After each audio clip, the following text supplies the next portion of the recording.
Bismillahirrahmanirrahim and hello everyone. So finally the big news is out now and ACCA has revealed that how its qualification is going to look like in the future. So here we are to explain you because जब से ये scheme या news out हुई है तब से हमारे जहनों में बहुत सारे सवालात हैं सर, बहुत सारे कन्फ्यूजन्स हैं, जैसे कि चेंजेस हैं क्या, ये चेंजेस माइनर है या फिर मेजर हैं, इन चेंजेस का हम पे क्या इम्पैक्ट होगा, यानी कि अगर हम एफिलिएट हैं तो हम किस तरह हम पे क्या इम्पैक्ट होगा, अगर हम करंट स्टूडेंट्स हैं तो हम पे क्या इम्पैक्ट है, और अगर तो मैं एक ऐसा इंडिविजुअल हूँ जो फ्यूचर में ACCA परस्यू करने का सोच रहा हूँ तो मेरे लिए इस न्यूज़ के अंदर क्या चीज़ें हैं जो मुझे कंसिडर करनी चाहिए। और फाइनली एक बहुत ज़्यादा इम्पॉर्टेंट चीज़ कि भाई ये स्कीम या ये क्वालिफिकेशन कब से इम्प्लीमेंटेड होगी, इफ़ेक्टिव कब से होगी। और साथ ही साथ एक चीज़, चूँकि इन 2-3 दिनों में स्टूडेंट्स की तरफ से बहुत सारे क्वेश्चंस आ रहे हैं और उनकी तरफ से बहुत सारे व्यू पॉइंट्स आ रहे हैं, तो एक बहुत बड़ा मिसकंसेप्शन क्रिएट हुआ है स्टूडेंट्स के दरमियान कि सर हमारे पेपर रिड्यूस कर दिए गए। देखें, ये एक आधी बात है, पेपर बेशक रिड्यूस किए गए मगर ऐसा नहीं है कि सिर्फ और सिर्फ पेपर रिड्यूस कर दिए गए हैं, बल्कि आपके साथ क्वालिफिकेशन में कुछ इसेंशियल एम्प्लॉयबिलिटी मॉड्यूल्स इंट्रोड्यूस किए गए हैं। जैसे हमारे पास अभी फ़िलहाल ethics and professional skills module है जो कि हमें फाइनल लेवल पे देना होता है या हम एंड में कर रहे होते हैं मेनली। इसी तरह अब आपके हर स्टेज के ऊपर किसी ना किसी टाइप का, किसी ना किसी नेचर का एक मॉड्यूल ACCA ने इंट्रोड्यूस किया है जो कि मैंडेटरी है हर स्टूडेंट के लिए उस स्टेज के ऊपर करना। तो ये वो चीज़ है जो कि बहुत सारे लोग जो है ना मिक्सअप कर रहे हैं। तो ऐसे ज़रा बात करते हैं कि ये चेंजेस है कैसे।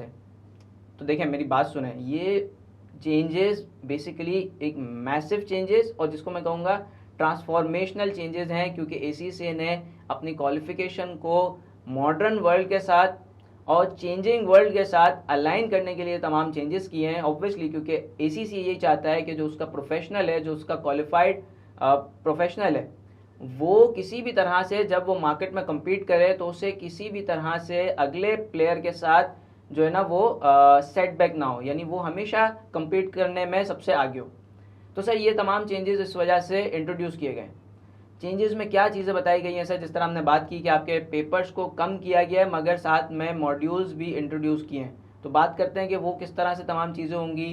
एग्ज़ाम्स के मॉड्यूल्स के स्ट्रक्चर को चेंज किया गया है और आपकी ACCA क्वालिफिकेशन के अंदर सस्टेनेबिलिटी के ऊपर ज़्यादा फोकस दिया गया है, because we all are now talking a lot about the sustainability, the world is talking about the sustainability and the sustainability issues, so the ACCA as well.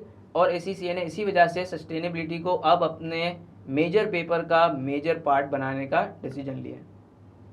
Next, ACCA ने AI and technology को अपनी qualification का integral part बनाया है, यानी कि देखें, this is a modern world, AI and technology driven world. तो ऐसा हो नहीं सकता कि ACCA अपने प्रोफेशनल्स को AI और टेक्नोलॉजी की स्किल्स और नॉलेज से इक्विप ना करें। तो इस वजह से एक पेपर और ऐड हुआ है, that is related to the AI and technology purely, right. Then what we have the major and what I think is the most beneficial thing from the students perspective, ACCA ने अब आपके लिए reward and recognition system introduce किया है। क्या मतलब होता है सर, देखें पहले क्या होता है या अभी क्या हो रहा है कि अगर कोई स्टूडेंट ACCA स्टार्ट करता है तो टिल दी एंड जब तक वो ACCA क्वालिफाई नहीं कर लेता उसे सिर्फ कोई भी जो है ना वो रिवॉर्ड नहीं मिलता, कोई सर्टिफिकेशन नहीं मिलती, यानी कि ACCA जब तक वो कंप्लीट नहीं कर रहा वो कुछ भी नहीं है। जैसे ही वो ACCA कंप्लीट करेगा उसे ACCA क्वालिफिकेशन मिल जाएगी। तो अगर कोई इंडिविजुअल या कोई स्टूडेंट वो during this journey ACCA discontinue कर देता है या वो नहीं कंप्लीट कर पाता किसी भी वजह से, तो उसके पास कुछ भी नहीं होगा, यानी या तो आप हीरो होंगे या फिर आप ज़ीरो होंगे। लेकिन अब ACCA ने इस चीज़ को कंसिडर किया है और अब जैसे जैसे आप अपना जो जो स्टेज और मॉड्यूल क्लियर करते जाएंगे ACCA आपको रिवॉर्ड करेगा, आपको रिकग्निशन प्रोवाइड करेगा in the form of diplomas and certificates. और ये डिप्लोमाज एंड सर्टिफिकेट आपकी जो जॉब मार्केट है उसमें काफ़ी ज़्यादा अहमियत रखेंगी। और जब आप अपने एम्प्लॉयर के पास जाएंगे किसी वैकेंसी के लिए तो वहाँ पर आप इसको बाकायदा प्रेजेंट कर पाएंगे एज अ डिप्लोमा और उसकी बेसिस के ऊपर आपकी एम्प्लॉयबिलिटी इन्हांस होगी। तो ACCA ने इस दो चीज़ों को यानी कि आपको रिवॉर्ड एंड रिकग्निशन प्रोवाइड करना ड्यूरिंग योर होल जर्नी, ताकि किसी की भी जितनी भी जर्नी हुई है वो अगर बीच से डिसकंटिन्यू भी होती है तो वो पूरी की पूरी वेस्ट ना हो। और दूसरा, इन रिवॉर्ड एंड रिकग्निशन की सूरत में जो आपको डिप्लोमाज मिलेंगे आप उसको अपने एम्प्लॉयर के सामने प्रेजेंट कर सकते हैं, अपनी जॉब के वक्त प्रेजेंट कर सकते हैं और ऑब्वियसली ये आपको फ़ायदा देगा, यानी आपकी एम्प्लॉयबिलिटी इन्हांस हो रही है। And then again one of the most beneficial thing is that ACCA has introduced the more flexibility at the final level। यानी कि फाइनल लेवल पे पहले आपके पास ऑप्शनल पेपर 4 होते थे जिसमें से 2 देने होते थे, अब आपके पास 5 ऑप्शनल पेपर होंगे जिसमें से आपको 1 देना होगा। तो this is the flexibility which has been introduced by ACCA for the students. And last but not the least, ACCA has now introduced the gateways towards the more beneficial qualification or the certification at the end of each module of the students, right? यानी आपके हर module के and पे आपके पास option होगा कि अगर आप चाहें तो फर्दर किसी ना किसी रिलेटेड डिग्री और डिप्लोमा प्रोग्राम में इनरोल हो सकते हो, उसको भी आप ऑब्टेन कर सकते हैं और ये टोटली ऑप्शनल चीज़ होगी। तो सर आए ज़रा बात करते हैं कि जो मेजर चेंजेस हैं हमारे एग्ज़ाम स्ट्रक्चर पे वो किस तरह से आई हैं। तो पहले मैं एक्सप्लेन करता हूँ कि हमारी जो एग्जिस्टिंग क्वालिफिकेशन का स्ट्रक्चर है वो किस तरह से। सर देखें, हमारे पास क्या होता है कि ACCA में एंट्री के 2 रास्ते होते हैं, या तो आप फाउंडेशन लेवल के थ्रू आते हैं या फिर आप नॉलेज लेवल के थ्रू आते हैं, यानी ACCA में एंटर होते हैं। सर कौन ऐसे लोग होते हैं जो फाउंडेशन लेवल से आते हैं? सर वो लोग जिन्होंने मैट्रिक और इंटरमीडिएट या O लेवल्स बैकग्राउंड होता है, तो उन्हें पहले ACCA फाउंडेशन लेवल के एग्ज़ाम क्लियर करने पड़ते हैं ताकि उनके पास अकाउंटेंसी की बेसिस और फाउंडेशन डेवलप हो पाए। ठीक है ना, ये आपकी ACCA क्वालिफिकेशन का पार्ट नहीं होता, आपकी एक फाउंडेशन क्रिएट करने के लिए लाजमी चीज़ होती है, यानी मिनिमम एंट्री रिक्वायरमेंट होती है। और वो स्टूडेंट जो A लेवल्स के थ्रू आ रहे होते हैं, A लेवल्स के रूट के थ्रू आते हैं, उन्हें ये फाउंडेशन लेवल के एग्ज़ाम्स देने की ज़रूरत नहीं है, वो डायरेक्टली नॉलेज लेवल पे आते हैं। ठीक है ना, तो फाउंडेशन लेवल पे हमारे पास कितने पेपर्स थे सर? हमारे पास फाउंडेशन लेवल पे थे FA1, MA1, FA2, MA2, यानी ये 4 पेपर हमारी एग्जिस्टिंग क्वालिफिकेशन के अंदर मौजूद हैं। इसके आगे जब मैं नॉलेज लेवल पे जाता हूँ तो सर नॉलेज लेवल के अंदर मेरे पास अगेन 3 पेपर हैं, that is the F1 BT, F2 management accounting and F3 financial accounting, right. तो ये 3 पेपर नॉलेज लेवल पे थे और जब आप नॉलेज लेवल क्लियर कर लेते हैं तो आप पहुंच जाते हैं स्किल लेवल के अंदर। और स्किल लेवल के अंदर मेरे पास इस वक्त 6 पेपर थे। कौन से 6 paper sir? F4 law, F5 performance management, F6 tax, F7 financial reporting, F8 audit and assurance, F9 financial management, right. ये हमारे स्किल लेवल का ब्रेक डाउन था। और उसके बाद फिर हमारे पास प्रोफेशनल लेवल के ऊपर 2 मैंडेटरी पेपर होते थे, यानी कंपलसरी एग्जाम्स होते थे, that is the SBL and SBR, right. और फिर हमारे पास 4 पेपर होते थे जिसमें से हमें 2 एग्जाम्स देने होते थे कोई से भी। कौन कौन से 4 paper? We had the audit and assurance यानी AAA, then we have AFM, APM and ATX। इन 4 में से आपको कोई 2 एग्जाम्स देने होते थे। लेकिन अब ACCA ने क्या कर दिया सर, जब हमें एग्जिस्टिंग स्कीम समझ आ गई है तो अब मैं बात करता हूँ कि क्या क्या चेंजेस इस एग्जिस्टिंग स्कीम में किए गए। तो अब का जो फाउंडेशन लेवल है ना, उसके अंदर ACCA ने 3 पेपर रखे हैं, यानी कि अब ACCA के फाउंडेशन लेवल के ऊपर 3 एग्जाम्स होंगे। और ये जो 3 एग्जाम्स हैं ये कौन कौन से होंगे sir? F1 accounts preparation, F2 management information, F3 decision making with data. यानी कि फाउंडेशन लेवल से एक पेपर डिलीट कर दिया गया है और जो मिनिमम एंट्री रिक्वायरमेंट थी सर वो अपनी जगह पे उसी तरह मौजूद है और ACCA की वेबसाइट के ऊपर बाकायदा इसकी तमाम इन्फॉर्मेशन मौजूद है जो कि एक स्टूडेंट अपने केस टू केस सिनेरियो को देखकर इवेल्युएट कर सकता है। और एक नई चीज़ इंट्रोड्यूस की गई है फाउंडेशन लेवल के ऊपर, that is the enterprise and entrepreneurship module. Sir ये वो मॉड्यूल इंट्रोड्यूस किया गया है जो कि स्टूडेंट्स को फाउंडेशन लेवल के 3 पेपर के साथ साथ मैंडेटरी है कि उसको भी कवर करना है। तो सर इसका एग्ज़ाम होगा या फिर इसकी ड्यूरेशन कितनी होगी, इसका सिलेबस क्या होगा, ये तमाम चीज़ें अभी ACCA ने रिवील नहीं की है, but in the due course ACCA तमाम चीज़ों के ऊपर इंफॉर्मेशन हमें स्लोली एंड ग्रेजुअली प्रोवाइड करता जाएगा। और सर जब हम ये फाउंडेशन लेवल के एग्ज़ाम्स और इसका जो मॉड्यूल है उसको क्लियर कर लेंगे तो दो फायदे होंगे। पहला, diploma in the accounting and business, और दूसरा आपकी प्रोग्रेशन होगी टुवर्ड्स दी नॉलेज लेवल। और वो स्टूडेंट्स जो ए लेवल्स के रूट के थ्रू आ रहे होंगे वो डायरेक्टली नॉलेज स्टेज के अंदर एंटर होंगे। यानी अगेन वो जो दो एंट्री के रूट थे वो अभी भी वैसे के वैसे ही हैं। फिर जब आप नॉलेज लेवल पे यानी नॉलेज स्टेज के ऊपर आएंगे तो सर यहाँ पर जो आपके पहले 3 पेपर हुआ करते थे उसकी नंबर ऑफ काउंट वही 3 पेपर हैं, मगर एक चेंज किया गया है इन दी एग्ज़ाम्स कि अब F1BT ख़त्म हो गया है। सर F1BT की जगह पे जो आपका स्किल लेवल के ऊपर लॉ का एग्ज़ाम होता था ना, वो अब नॉलेज लेवल पे F1BT से रिप्लेस कर दिया गया है।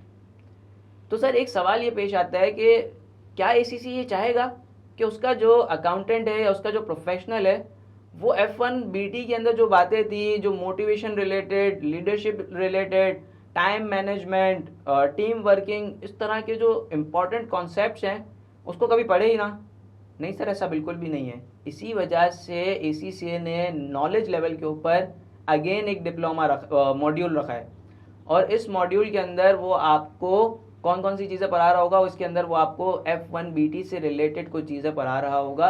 अगेन ये मैं क्यों कह रहा हूँ सर, क्योंकि जब मैंने एग्जेम्पशन और ट्रांजिशन पॉलिसी को इवेल्युएट किया तो वहाँ पर वो स्टूडेंट्स जिनका F1BT यानी बिजनेस एंड टेक्नोलॉजी का एग्ज़ाम पास था उन्हें इस मॉड्यूल की एग्जेम्पशन दी गई है। कौन सा मॉड्यूल सर मैं बात कर रहा हूँ? Responsible business management module, that is the essential employability module of the knowledge level. So इसी तरह जिस तरह फाउंडेशन में एक employability essential employability module introduce किया था, बिल्कुल उसी तरह नॉलेज लेवल के ऊपर भी एक मॉड्यूल इंट्रोड्यूस किया है, that is mandatory for the students कि वो उसको कवर करें। जब आप इसको कवर करेंगे सर अगेन दो फायदे होंगे। पहला फ़ायदा क्या होगा? ACCA आपको रिवॉर्ड करेगा with the higher diploma in the accounting and business, और आपकी प्रोग्रेशन होगी टुवर्ड्स दी स्किल। नहीं, अब ACCA ने इस मॉड्यूल का जो नेक्स्ट मॉड्यूल है उसका नाम चेंज किया है टू दी एक्सपर्टीज मॉड्यूल, यानी एक्सपर्टीज स्टेज। अब एक्सपर्टीज स्टेज के ऊपर सर पहले कितने एग्जाम हुआ करते थे?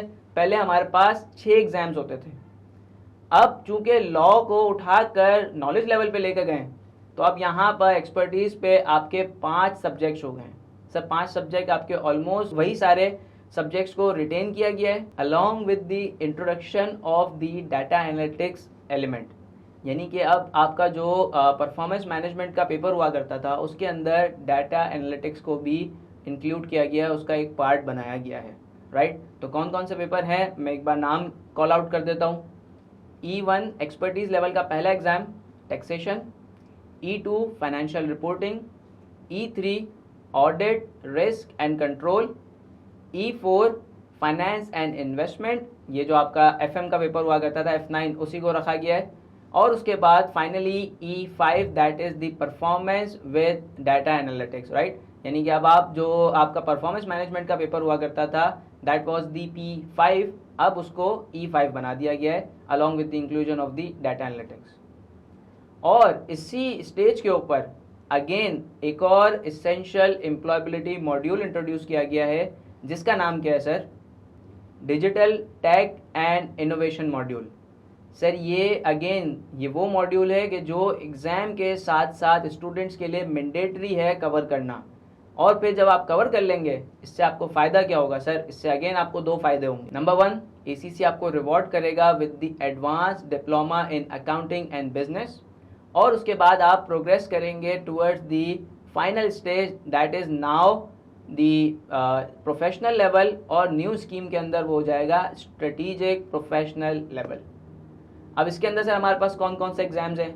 सर इसके अंदर आपके पास सबसे पहला एग्ज़ाम है सस्टेनेबिलिटी एंड बिजनेस रिपोर्टिंग, यानी जो हमारे पास इस वक्त SBR है उसके अंदर सस्टेनेबिलिटी का एक छोटा सा पोर्शन है। अब उसके नाम के अंदर सस्टेनेबिलिटी को इंक्लूड कर दिया गया है, और आई एम होपिंग कि ये सिर्फ नाम का चेंज नहीं है, जिस तरह सस्टेनेबिलिटी को from the very beginning title से इंपॉर्टेंस दी गई है, उसी तरह अब कोर्स कंटेंट के अंदर भी सस्टेनेबिलिटी की वेटेज बढ़ने जा रही होगी, राइट। सो S1 जिसको हम कहेंगे sustainability and business reporting, and then you will have the S2 that is strategic business leader, जिसको ACCA ने इंटेक रखा है right now from the name. अब कोर्स कंटेंट में क्या चेंजेस होंगे, that for that we have to wait till the next announcement. और फिर आपके पास आते हैं optional exam. Sir optional exam पहले हमारे पास या इस वक्त हमारे पास क्या चीज़ें हैं सर, हमारे पास 4 ऑप्शनल एग्जाम्स हैं, उसमें से हमें कोई 2 देने हैं, यानी कि हमें 50% एग्जाम्स में अपेयर होना है ऑप्शनल के, राइट। लेकिन अब ACCA ने आपके लिए स्पेशलाइजेशन वाला एलिमेंट लेकर आ गया है, और अब आपसे वो कह रहा है कि आपके पास 5 ऑप्शनल एग्जाम्स होंगे, यानी कि एक नया ऑप्शनल एग्जाम इंट्रोड्यूस किया है। और वो नया ऑप्शनल एग्जाम कौन सा है, that is the data science professional. यानी कि इमेजिन करें कि ACCA अब अपने अकाउंटेंट को डेटा साइंस की नॉलेज और एक्सपर्टीज से भी इक्विप करा रहे हैं। और जब आप मार्केट में जाएंगे, जॉब मार्केट में, तो क्योंकि अब चीज़ें बहुत सारी डाटा पर डिपेंड कर रही है, डाटा साइंस के ऊपर, डाटा एनालिटिक्स के ऊपर, AI and artificial intelligence and technology, तो अब जब आप मार्केट में उतरेंगे ये तमाम स्किल्स को लेकर, तो for sure for employer you would be a very very की रिसोर्स एंड वैल्यूएबल रिसोर्स। और अब देखें फ्लेक्सिबिलिटी कैसे आपको दी है। पहले आपके पास 4 होते थे एग्जाम, 2 देने होते थे, यानी 50% एग्जाम आपको देने हैं।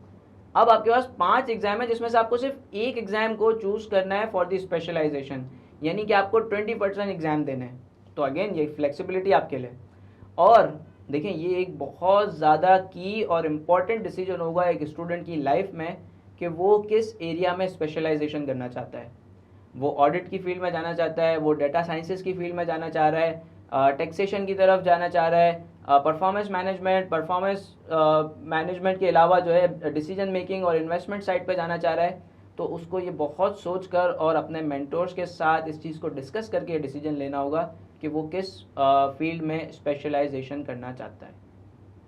और फिर इसी स्टेज पे एग्जाम्स के साथ अगेन ACCA ने आपके लिए essential employability module introduce, that is the ethical sustainable leader. देखें अगेन सस्टेनेबिलिटी को यहाँ भी इंक्लूड किया गया है। एथिक्स को तो ऑलरेडी हमें पता है कि हमारी क्वालिफिकेशन या हम जो प्रोफेशनल कहलाते हैं वो उसका एक एलिमेंट ही है कि हमारे पास एथिक्स होते हैं, हमें एथिक्स को फॉलो करना पड़ता है, राइट। तो ये मॉड्यूल भी आपके लिए मैंडेटरी होगा कि आप इसको कवर करें।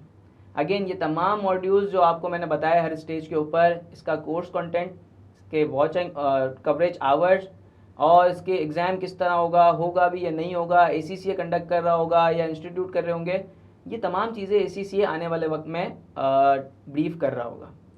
तो जब आप ये अपने मॉड्यूल को कवर कर लेंगे सर, इससे क्या फ़ायदा होगा सर, इससे अल्टीमेटली फाइनली आपको ACCA क्वालिफिकेशन मिल जाएगी। और एक चीज़ क्या है सर, एक चीज़ ये है कि हर स्टेज के ऊपर आपके पास एक एडवांसमेंट का ऑप्शन है। वो ऑप्शन क्या है सर, आए ज़रा मैं समझाता हूँ आपको।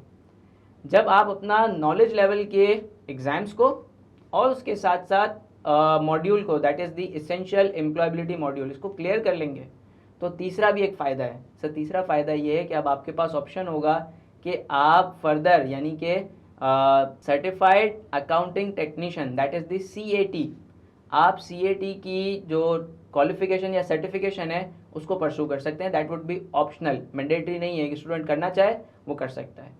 बिल्कुल इसी तरह जब आप एक्सपर्टीज लेवल के 5 एग्जाम्स को और उसके एसेंशियल एम्प्लॉयबिलिटी मॉड्यूल को कवर कर लेंगे, तो अब आपके पास तीसरा फ़ायदा क्या होगा सर, तीसरा फ़ायदा ये होगा कि you would have the option to pursue और to go for the professional bachelors in accounting and finance from the university of London, जो कि रिसेंटली ACCA ने इंट्रोड्यूस करवाई है। और इसी तरह जब आप स्ट्रेटेजिक प्रोफेशनल लेवल के एग्जाम्स को और साथ ही साथ उसके एसेंशियल एम्प्लॉयबिलिटी मॉड्यूल को कवर कर लेंगे, तो आपके पास ऑप्शन होगा कि अगर आप चाहें तो आप professional masters in accounting and finance की डिग्री को परस्यू कर सकते हैं। अब लास्ट चीज़ एक बताता हूँ कि आपको पता होगा कि आपको एक ट्रेनिंग पीरियड से गुजरना पड़ता है, दैट इज़ दी 36 मंथ्स। तो ACCA ने अब यहाँ पर अगेन आपके लिए एक फ्लेक्सिबिलिटी आपके फाइनल स्टेज के लिए आपको प्रोवाइड की है कि अगर आप ये ऑप्शनल मॉड्यूल्स में इनरोल होते हैं, इसको परस्यू करते हैं, तो आपका ट्रेनिंग पीरियड 6 मंथ्स वेव हो जाएगा।